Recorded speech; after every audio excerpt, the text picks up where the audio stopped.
119వ కీర్తన. నీ చేతులు నన్ను నిర్మించి నాకు రూపు ఏర్పరచెను. నేను నీ ఆజ్ఞలను నేర్చుకున్నట్లు నాకు బుద్ధి దయచేయము. నీ వాక్యము మీద నేను ఆశ పెట్టుకుని ఉన్నాను.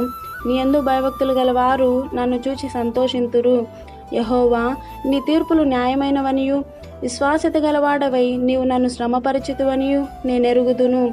నీ సేవకునికి నీవిచ్చిన మాట చొప్పున నీ కృప నన్ను ఆదరించునుగాక.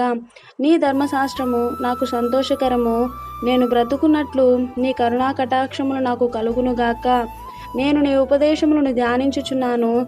గర్విష్ఠులు నా మీద అబద్ధములాడినందుకు వారు సిగ్గుపడుదురుగాక. నీ యందు భయభక్తులు గల వారును నీ శాసనములను తెలుసుకుని వారును నా పక్షమును నొందురుగాక. నేను సిగ్గుపడకుండునట్లు నా హృదయము నీ కట్టడల విషయమై నిర్దోషమగునుగాక. నీ రక్షణ కొరకు నా ప్రాణము సొమ్మసిల్లుచున్నది. నేను నీ వాక్యము మీద ఆశ పెట్టుకుని ఉన్నాను.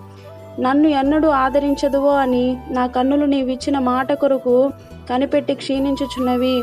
నేను పొగ తగులుచున్న సిద్ధవలనైతిని, అయినను నీ కట్టడలను నేను మరచుటలేదు. నీ సేవకుని దినములు ఎంత కొద్దివాయను. నన్ను తరుమువారికి నీవు తీర్పు తీర్చుట ఎప్పుడు?